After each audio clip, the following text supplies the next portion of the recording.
Ration card अपेक्षार लक्ष लक्ष परिवार केबे फिटिब योग्य हिताधिकारी भाग्य केबे मिलिबो नुआ राशन कार्ड सरकार जारी कले नुआ नियम हटिबो एई मानकर राशन कार्ड नुआ राशन कार्ड आवेदन केबे आरंभ आसंतु संपूर्ण खबर उपरे नजर पकाइबा सरकार नुआ नुआ योजना उपरे आमर संपूर्ण नजर सर्वप्रथमे समस्त खबर जानिबा पई एबे वीडियो को लाइक करी सब्सक्राइब को दबाई दियंतु तेबे आसंतु संपूर्ण खबर उपरे नजर पकाइनबा राशन कार्ड खंडे पाइबा पई अपेक्षा लंबी चली किए मास मास धरी अपेक्षा करी रहिसंती तो आउ किए आवेदन पत्र दाखल करिवार वर्षे बीतीगलानी किए राशन कार्ड को परिवार ठारू अलगा करी नुआ कार्ड पाइबा आशारे तो किए निजर संपर्क को जेमिति छोटो पिला नवविवाहित बहु कार्ड रे संयोग करिया पई लंबा अपेक्षा करिसंती।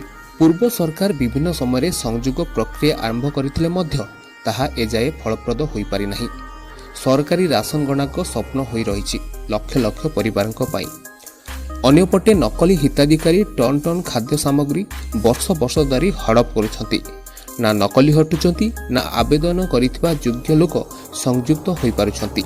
तेबे नुआ सरकार आसिया परे अपेक्षारत आवेदनकारी भितरे आशा संचार होईछि। खोद विभागीय मंत्री कृष्णचंद्र पात्र कहिसंती जे नकली कार्डधारी को चिन्हट कराजिबो और दृढ़ कार्यानुष्ठान ग्रहण कराजिबो। समस्त जिलापाल को तागिद करा जायछि। सूचना अनुसार जातीय खाद्य सुरक्षा योजना रे ओडिशा रे 3 कोटी 25 लाख हिताधिकारी अंतर्भुक्त रहितला बेले प्राय 10 लाख हिताधिकारी राज्य खाद्य सुरक्षा योजना रे उपकृत होइछंती। हेले एथिरे शामिल हेबा पई प्राय 3,80,000 आवेदन पड़ी रहिछि।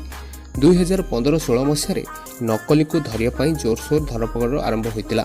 से समय କାର୍ଯ୍ୟାନୁଷ୍ଠାନ भୟରେ भी बहु अयोग्य हिताधिकारी निज आड़ू राशन कार्ड फेराई देथिले।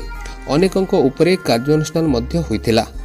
तेबे 2019 निर्वाचन पई सबु काम ठप मारिथिले पूर्व बीजेडी सरकार। वर्तमान नकली संख्या एते अधिक जे जोगाण विभाग योग्य को भी तालिका रे जोड़ी पारु नाही।